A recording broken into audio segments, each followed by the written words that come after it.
All right, so good afternoon, everyone. I'm Yang Lu. I'm a professor in the mechanical engineering. First of all, welcome everyone here, and it's our great pleasure to have this Tech Talk series. So I would like to give a background about this Tech Talk series. So it is a series of forum and dialogues given by engineer researcher of diverse academic background to share their insights on innovation-related topics. To make this Tech Talk a little bit more special today, it's also a Hong Kong AE talk. So before the talk, I think I would still need to introduce our speaker. I think for most of the Hong Kong U professor and the students, we don't need any introduction. You know, it's our dean, it's our colleague, and my boss. But since this is also a Hong Kong AE talk, we also have many distinguished guests from outside. So I'd like to still give a very brief introduction to Professor David SROLOVITZ. So Professor David SROLOVITZ is currently the Dean of Engineering, Professor of Mechanical Engineering, Chair of Material Theories. And he published more than 500 academic papers with an H index more than 100. So he's very productive and leading expert in the material theory, simulation, and deformation. So he's a member of the US Academy of Engineering and also a fellow of MRS, TMS, ASM, and also a member of Hong Kong AE. And he won numerous prizes and awards, notably like including the MRS Material Series Award. And very recently, he also got a von Hume Theory, William Theory Award. So this is an award that if everyone studying materials science and phase theory. So he was a professor in Princeton, University of Pennsylvania, University of Michigan, and also have been working in the US and national laboratories and also ExxonMobil companies. So without further ado, I think let's welcome Professor David SROLOVITZ. So today, his talk is, the title of the talk is Grain Boundary Ratchet, How to Engineer Grain Size. So let's look forward to the exciting talk. Thank you.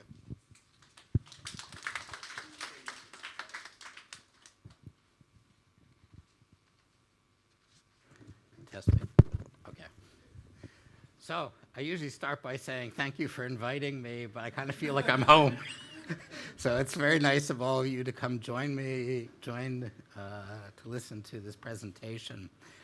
This is really something about material science. So I'm a material scientist, and this is what I call a bread and butter talk for material science. It's about a very basic phenomena in material science. And I will focus probably the first half of the talk, or the first 2/3 of the talk, on the science aspect. And then near the end, I'll show you what is all this good for. So I'll try to do a little bit of both. The work has been done together with several students, colleagues, postdocs, graduate students. The ones underlined here are graduate students. Jian Han is a professor at City University, used to be my PhD student, and we still work very closely together. Xiaoqing Pan is an electron microscopist at the University of California, Irvine, and we've been collaborating for many years. And Marco Savalaglio is a mathematician in the Technical University of Dresden. So that's a background. So what are we talking about here? We're talking about polycrystals. So first, what is a polycrystal? So most materials we see day to day are crystalline. You know, if you look at the metal on your watch or ceramics, they're usually crystalline, which means you have an ordered arrangements of atoms. A polycrystal is basically a collection of crystals, and across these interfaces, it's exactly the same material here and here, except the orientation is different. And in between these two crystallites, we call them grains, in between the two grains is an interface that separates a crystal of one orientation from a crystal of the other orientation, and we call these grain boundaries, and they're defects, because the system wants everything to be perfectly ordered, so that means it's a defect in between, and defects always cost energy. And the system always wants to evolve in a direction such that the energy goes down. So these are three, this is a picture of it from a ceramic, this is calcite, and you can see what one of these grains looks like. So there's grain boundaries, there's triple lines where 3 grain boundaries meet, there's quadrijunctions where 4 grains meet in 3 dimensions. So there have been many simulations of these things. These are, this is actually showing the evolution of grain size in a cross-section of, this is actually iron. And you can see the evolution. Now, it's evolving in a way such that the mean grain size goes up, because if the average grain size goes up, the total area of grain boundaries in the material goes down. So there's a lot less grain boundaries here than here or here. So the system's always going to evolve such that the grains tend to grow, and the average grain size goes up. The number of grains goes down, some shrink and disappear. And I'll show you some pictures in a minute. So why do I care about the grain size? Well, grain size affects most properties of a polycrystalline material.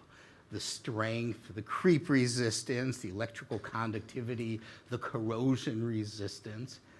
And so the engineering of grain size is important for the development or optimization of materials to get all these properties where you want them. And the idea behind this, understanding of this, goes back to a guy named Cyril Stanley Smith in the 1940s, who basically said, well, if your system's trying to get rid of the grain boundaries, it's flowing in a direction to minimize the energy. And locally, what that means is the velocity of the grain boundary is proportional to its curvature. So if a grain boundary moves towards its center of curvature, the grain boundary area is going down. I'll show you pictures. So that was what he suggested. He said what's really behind this is just velocity is proportional to curvature. So this is called capillary flow, velocity proportional to curvature. So the velocity goes like some mobility times the driving force. The driving force is just some grain boundary energy times the mean curvature. What's the mean curvature? So in 3 dimensions, you got 2-dimensional surfaces. The curvature is 1 over the radius of curvature this way, plus 1 over the radius of curvature that way. That's the mean curvature, not to be confused with the Gauss curvature. Okay, so that's basically what the equation is. And then to solve the evolution, all I have to do is integrate it. How hard could that be? Well, we know how to do that in simulations. I'll just show you some really beautiful result that the mathematician John von Neumann did. And he was just sitting in the audience when Cyril Stanley Smith was giving a talk. And he said, it seems to me that, and then he gave the most famous result in the whole field, just off the top of his head. So basically what he said is, well, if in 2 dimensions the area of a grain changes, dA dt, is just proportional to the integral of the curvature around each grain. And that's all. So problem solved. And so you don't count the corners. So it's the curvature of this, integrate along curvature of that, curvature of that. And if this was a circle, then the radius of curvature is just 1 over r. And if I integrate around the perimeter, the integral of the curvature around any closed object, no matter what its shape is 2 pi. That's all. It's simple. Then what Smith did is he said, well, but the part that's, the part where you change the angle abruptly in the corners, that doesn't count. So you got to subtract it off. And so the amount that you subtract off is just the turning angle, which is pi over 3. Because if velocity is proportional to curvature, if it's any angle besides pi over 3, then it'll move to reestablish that angle. And so you do that, so you just get m gamma, the mobility times the grain boundary energy, times 2 pi, minus the number of corners, or number of sides, times pi over 3. And you just say that the rate of change of the area is just the number of sides minus 6, which is darn beautiful. It's gorgeous. This is the only problem in material science I know you can get an exact solution. It's beautiful. The problem is most materials are not two-dimensional. So working with a colleague who's at the Institute for Advanced Study at Princeton as a mathematician, we generalize this to all dimensions. And in 3 dimensions, it's something like this, where this L here, it looks just like this, except this L here is just a measure of the size of the grain. It's a complicated measure, but it's a measure of the size of the grain. And so all it is the size of the object minus the total perimeter around each grain of all the triple lines. And that's all there is to it. Now, not easy to evaluate, but so what do? We just do simulations. So if I just say the velocity is proportional to curvature, by the way, this is done by my old PhD student, who's now a mathematics professor. You can just watch. Small grains disappear, large grains grow, everything's just moving such that the velocity is proportional to curvature. And you can do that in 3 dimensions as well. And it's just integrating velocity is proportional to curvature, just integrate across the whole network. Okay? It's beautiful. Makes good wallpaper, too. So it's well understood. And like I said, velocity proportional to curvature, that's all there is to say. So I like to think about this as like the harmonic oscillator. A harmonic oscillator is the problem you know how to solve really well, and you do everything else by analogy. Like everything in physics is a harmonic oscillator or an analog of a harmonic oscillator. So in microstructure evolution, same. Okay, it's got one problem. Doesn't really work. Now I set you all up with this beautiful picture. The simple truth is, it really doesn't describe experiments in detail very well. It's got problems. Okay, we can solve those problems now. We've been working very hard on this, but I'm not going to tell you about this today. I'll tell you about something related to it. Okay, so this is what I already showed you. Velocity is proportional to curvature. Now, one of the consequences of this is if I curve a grain from this way to that way, just change the sign of the curvature or the sign of the driving force, the velocity should be exactly the same, just in the opposite direction, right? That's what it means. Velocity is proportional to curvature. Well, it's very nice, but it's not true. That's the point. It's not really true, but why isn't it true, and what are the implications of that? That's what I'm going to be talking about today. Okay, so there have been hints in the literature for years that it's not true, but like as scientists, we always have to decide which are the things we focus on and which are the things we ignore. This has usually been where this fails. We kind of sweep that under the rug. So we say velocity is proportional to curvature. That's what we teach undergraduates. We lie to undergraduates every day because they don't know enough to appreciate the truth. It's a good movie. It's a good line from a movie about that. You can't handle the truth. You have to be a little older to remember that quote. Okay. So I'll show you some simulations first. I'll just tell you a little bit about the method. I'm not going to tell you in detail. I'll tell you a little bit about the method. I'll show you the results, and I'll show you what you can do with it. So what we do is molecular dynamics, which basically means we solve Newton's equations of motion for all the atoms in the crystal. Okay? So just solve it, for 10 to the 9th atoms over 10 to the 8th steps. So you need a computer. You don't do this by hand. And then you can measure how fast the grain boundary moves by putting a force on it and watching it move. Now, I can say the energy, this grain is different than that one. The difference in energy drives the boundary up. Or I can apply a stress and drive the boundary. There's two ways to do it. Now, I'll show you these molecular dynamics results, and I'll also show you something called a phase field crystal. The problem with this method is you're integrating equations of motions for all the atoms. So the atoms are vibrating back and forth. So your time step has to be small compared to a vibrational period. So how much time does it take one vibrational period of an atom? 10 to the... Who's going to help me out? I need an undergraduate. 10 to the minus 13 seconds is a vibrational period, roughly. Right? So to go all the way up to a nanosecond is a lot of computer time. So there's another method called the phase field crystal, which does not model all the local vibrations. It averages over those, and it's sort of a continuum method.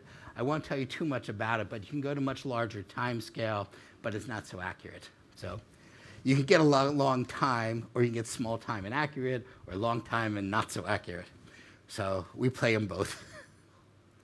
Okay, and then lastly, what we'll do is a method we call a nudged elastic band, which I won't tell you too many details about it, but you can calculate the energy barriers that the system has to go over in order for things to move. Okay, so those are the methods. That's all I'm going to say about methods. Now you're experts. Okay, so let's look at data. So this is showing, for a grain boundary, the migration rate, that is the grain boundary velocity, versus the driving force. And these two curves are just what happens when I switch the sign of the driving force from this direction to that direction. And you can see that the velocities are different. So these are for 3 different grain boundaries. And just showing you get similar results in all 3 cases. That is to say that if you switch the sign of the driving force, the velocity is not just the opposite sign. The magnitude changes. I say this is the absolute value of the migration rate, because it still goes left or right. Right, so that's the absolute value. So for all those asymmetric boundaries, so what do I mean by an asymmetric boundary? So if I take a crystal here and a crystal here, they look like fingers, but they're actually coordinate axes. If you take a crystal and you put the boundary in a way such that it's a mirror across the boundary, we call those symmetric boundaries. But most boundaries in an infinite set are asymmetric. So asymmetric are the interesting cases because most boundaries in this world are asymmetric. We like to think about symmetric boundaries because they're easier to think about, but they're a bit pathological, but they're easy. Okay, so the main conclusion from here is that if you change the sign of the driving force, the velocity is different. Okay, now, so, we do molecular dynamics, we look at atoms, we watch how the atoms move, so I can go in and look at what the atoms are doing to see why are they different. And if I look at this particular grain boundary, according to kind of this, and I move it this way, this is the atomic structure of the boundary. If I move it that way, the boundary breaks into a couple pieces and moves as these pair. So that's why it's different in the two directions. Now, if I look at another boundary, you can see it's got like steps on it. This boundary, if I move in one direction, move controlled by those steps. And if I try to push it the other way, it's controlled by those steps. Those steps are different from each other. So it's not surprising that the mobility or the velocity should be different. Okay? Now, here's the thing that got me when I started to look at this. You know, usually what a professor does when a student brings some data like this is you say, yeah, you did something wrong, go back and do it again. So after we did that a few times, what we realized is every boundary has a reason for being different when it moves in this direction or that direction. It doesn't matter what boundary it is. It doesn't matter what the details are. Everyone is different because the simple fact is, if it's an asymmetric boundary, it just does not have that symmetry. So it's a symmetry issue. So moving the two directions is not symmetrically equivalent. Okay, so that's the beauty of it. It just doesn't depend on symmetry. So that was, say, the energy difference between between the two grains drives the boundary. If I put on a stress and look at the values, it turns out to get the same thing, no matter how I drive the boundary. And you can look in detail, and every case you look, you find there's a different reason for it to move differently in the two directions.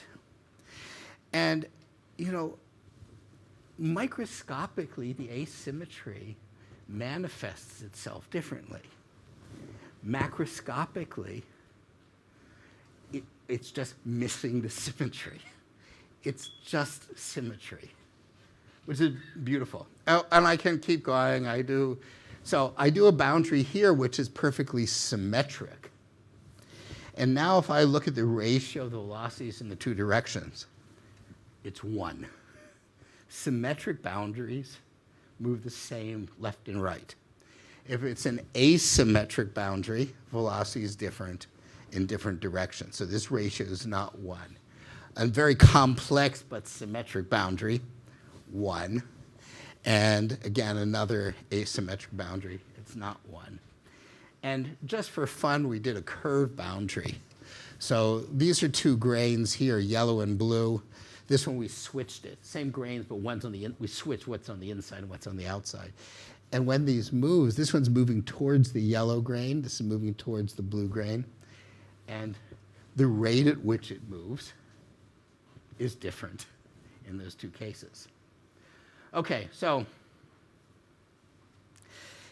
the point is, I don't care what material it is. All I want is there to be a different symmetry. It has to be an asymmetric boundary. It doesn't matter whether I drive it with an energy difference between the two grains or a stress or curvature. Any way I drive it, same result. Okay, so it's robust. Okay. So now we're going to try to understand why the boundaries move differently in the two directions. So what's the underlying reason? So here's a grain boundary. And what we do is we try to calculate the energy barrier to move that grain boundary. So basically the way it works is you form like a double kink like that, and then it spreads out and moves the boundary up. Okay? And if I look at the energy versus where, you know, whether it's this big, this big, this big, how far apart it is, you see I get a very symmetric energy versus, called reaction coordinate. If you think about physical chemistry, just think about a normal reaction coordinate in physical chemistry. Now, if I do an asymmetric boundary, now I still have these steps, but this step and that step, which is that one, are quite different. And if I look at the barrier to move that, you notice the barrier is asymmetric. That is, if I'm trying to go this way, I got to hop over this big barrier first. And this one, if I'm moving that way, goes over the little barrier first. So here's the question. If it's asymmetric, and it doesn't depend on details, let me come up with a very simple energy landscape that the only difference between the two is one's symmetric, one's not symmetric. Okay, so let's try that. So that's what I showed you before. So this is for a particular grain boundary in aluminum. And, well, I'm a theorist. Theorists always oversimplify. You know, we try to make things as simple as possible, but hopefully no simpler than that. Okay? So you can see that you can see how this looks exactly like that, right? Now, I'm trying to make it so one's symmetric, one's asymmetric. Okay? And I'm just going to assume I've got a symmetric case and an asymmetric case. And now let me simulate based on that. So what we're going to do is, you can think about this as kinetic Monte Carlo, or Markov chain, or you can pick the method you like.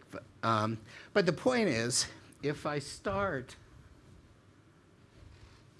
like this, and I want to say, well, there's a metastable state here, so starts here, boundary starts here, goes over this barrier, and then over that barrier to get to the equivalent place. So I can calculate the probability and make a transition to the right. So P from A to B, going to the right is that. P going from B to A in the left direction is that. And that just depends on the barrier heights. Okay, now if it's a symmetric boundary, these things are exactly the same because the energy barrier is exactly the same. However, if I make it asymmetric, to hop over here is very different than to hop over here or hop over this side. Okay? So that's all. So turn the crank, which is throw a computer at it. And so let's start with this symmetric case. I put on no driving force, so look at the curves in black here. So if I start the boundary right here in the middle, it's going to, and no driving force, it's random walks.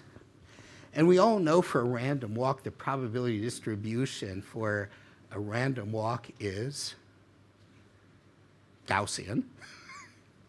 So all that happens is the probability distribution just spreads out with time. So it could be here on the left or the right, either way.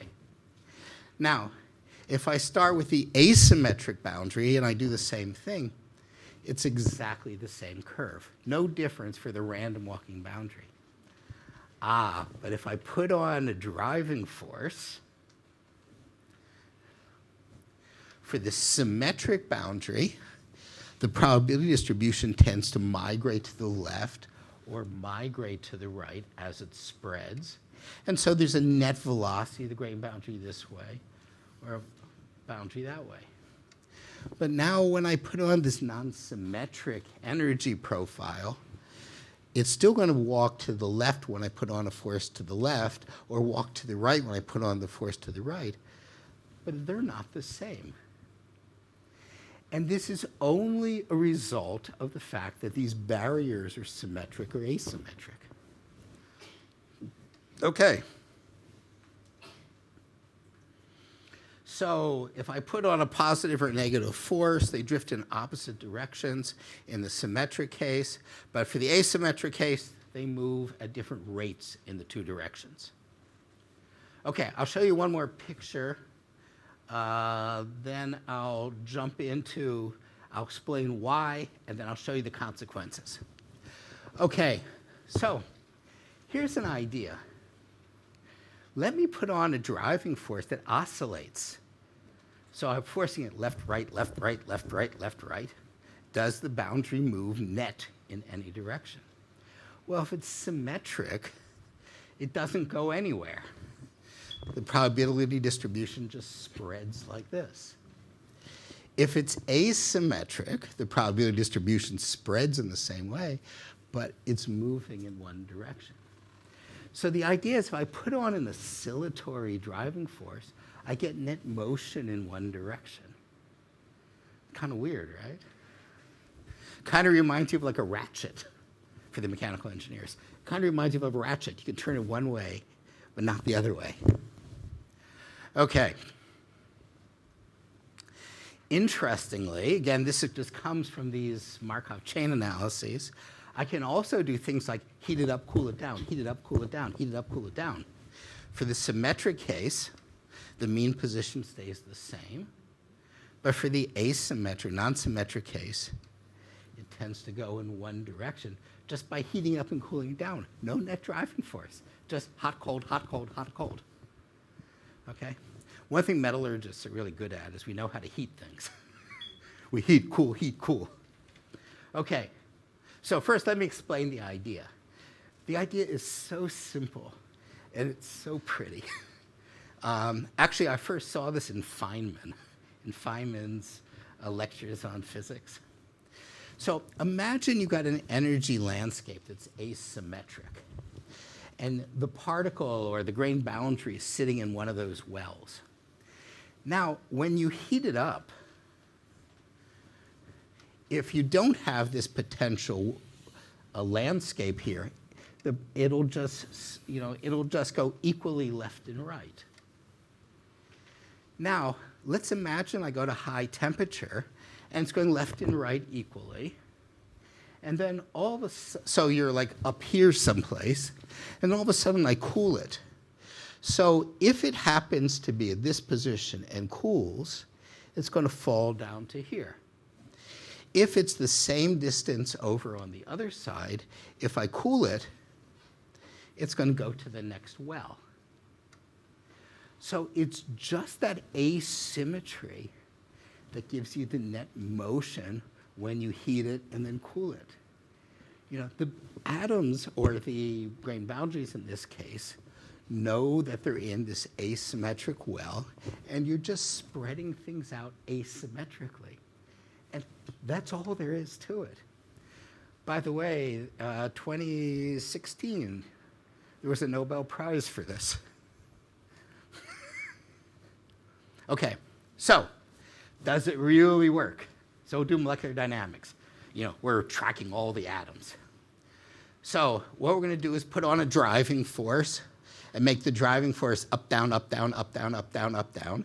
And if we look at the position of the boundary versus time for a symmetric boundary, it goes left, right, but on average, it doesn't move. I do this again for the asymmetric boundary. It goes left, right, left, right, left, right, left, right as I put on the plus and minus driving force. But notice there's a drift in one direction. This is all the full atomistics. Okay? If I put on a stress that's oscillating, I put the stress this way, this way, this way, this way, this way. Really easy to do. Again, if it's a symmetric boundary, there's no drift. If it's an asymmetric boundary, there's a net drift. And finally, this is the phase field crystal results. If I just heat it, cool it, heat it, cool it, heat it, cool it, for a symmetric boundary, it moves left, right, left, right. But again, no drift. If I go heating, cooling, heating, cooling, heating, cooling, for the asymmetric boundary, there's a net drift. Okay? So, is this real, or did I just, you know, you have to be careful about theoretical people. They can really convince you of anything. So, experimentalists should never trust theorists. By the same token, the theorists never trust the experimentalists, but that's a whole other story. Okay, so we have friends who have a microscope. This is an in situ scanning tunneling electron microscopy result. And what they're doing is they heat it to 400 degrees C, which is 70% of the melting point, And they hold it there for a while and see if the boundary moves. And then what they do is they cycle the temperature up, down, up, down, up, down. And so here's the grain boundary. These are the two grains, diffraction patterns from the two grains. And if I watch where the grain boundary starts,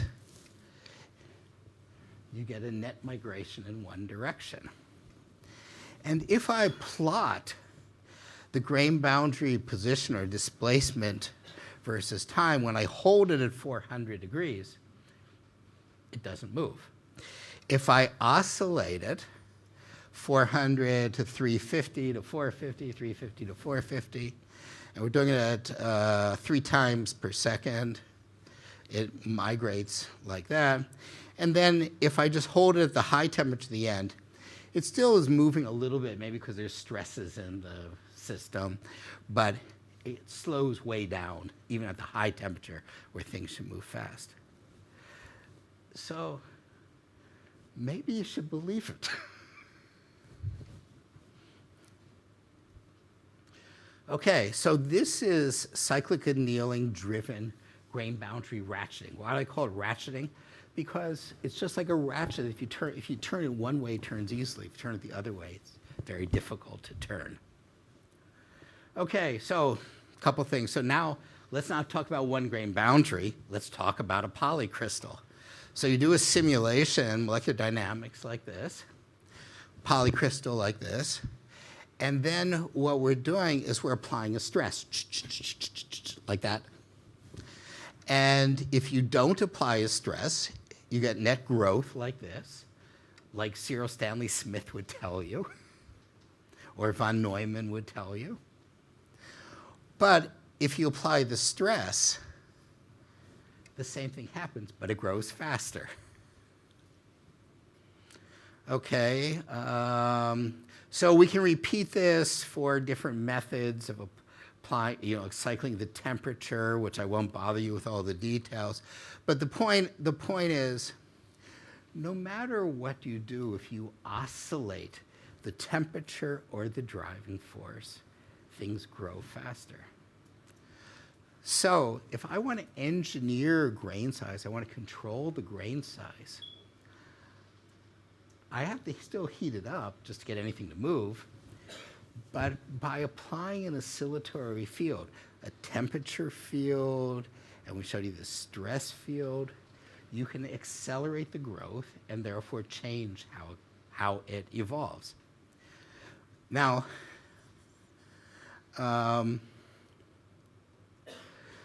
so the question is, what types of fields will work? I showed you temperature, I showed you stress, but what about electric fields, magnetic fields, electromagnetic waves, electric current, gradients in fields?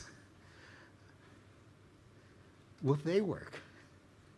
Because I don't really care what's the source of the driving force. Okay, so that's a question. Second question is, how fast do I oscillate things?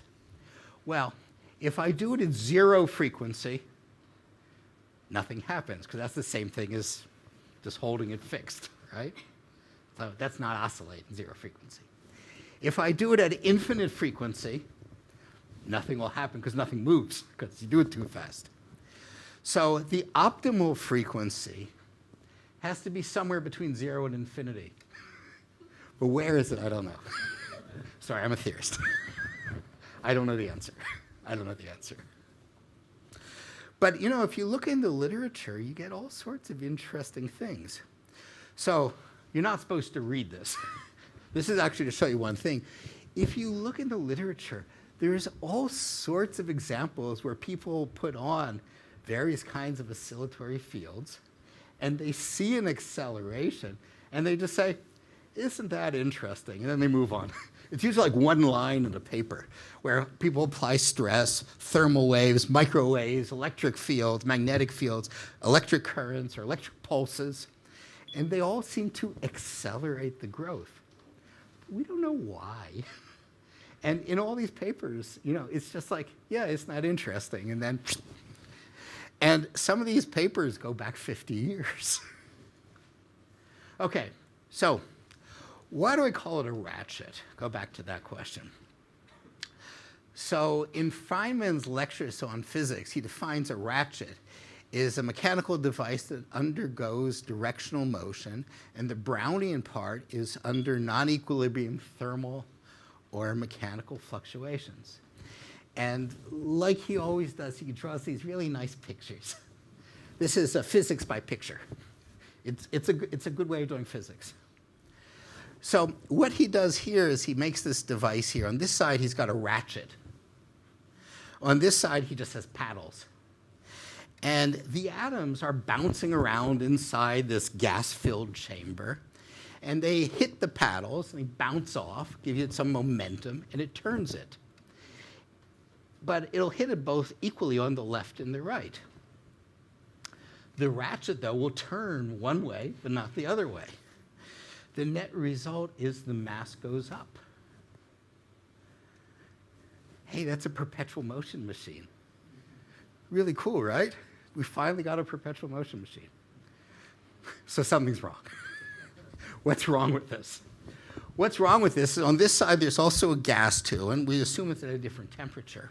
So when this starts to rotate, these molecules are going to hit the ratchet, and some of the momentum from that ratchet going around increases the kinetic energy here. The temperature goes up, and the mass stops going up when the two temperatures are equal. Okay, it's not a perpetual motion machine. That's the good news and the bad news, right? It'd be nice to have a perpetual motion machine. You know, it's a good thermodynamics question. It seems to violate something important. Fraser Stoddart, who was chemistry professor here who recently passed away, won the Nobel Prize in Chemistry in 2016 for Brownian molecular motors, where he puts a molecule on here, puts in a thermal field, like just the different kinetic energy of all the particles hitting it, and it'll go this way, but it won't go that way. So, you have like this trivial idea. You get a Nobel Prize for that. Pretty cool. Even if Feynman said it 50 years before. So, okay. So the point is that Brownian ratchet is asymmetric transport under a fluctuating field. And that's exactly what we're talking about now. So a grain boundary is just another natural system that is a Brownian ratchet. And it's such a simple idea that you would expect to see Brownian ratchets across all of nature. And, we keep discovering them. The bad news is Fraser did it before we did, so he got a Nobel Prize. C'est la vie. Okay. You don't get a Nobel Prize for being the second one. Okay, so let me conclude here. So grain boundary migration is, in general, asymmetric. There are exceptions, but for the infinite set of possibilities, the motion is asymmetric. And by the way, most of the studies of grain boundary migration and simulations and experiments are always done on symmetric boundaries because they're easier. But the real world is not. So you saw this in molecular dynamics, phase field crystal, and I showed you some experiments that support the idea. It doesn't matter which grain boundary it is, doesn't matter what its structure is, doesn't matter the microscopic mechanism, because at the end of the day, it's so fundamental, it's only symmetry. I can't emphasize that enough. That's the important point. It's not the details, it's symmetry. And I showed you with some Markov chain analysis or kinetic Monte Carlo, you can show what the consequences of this. And the point is directional motion in grain growth in real grain boundaries is, the motion is directional, and this is ubiquitous. It happens no matter what boundary, almost what boundary it is, how you drive it. And you can accelerate grain growth just by applying some oscillatory field. temperature or stress or probably other things. And I think the real opportunity here for those of us who want to do engineering with this is to say, well, how do I optimize it so I can get the grain size I want with the lowest amount of energy input and in the shortest amount of time to make this a very efficient process? And it's a knob that we can use to control the growth of materials. So thank you for your attention.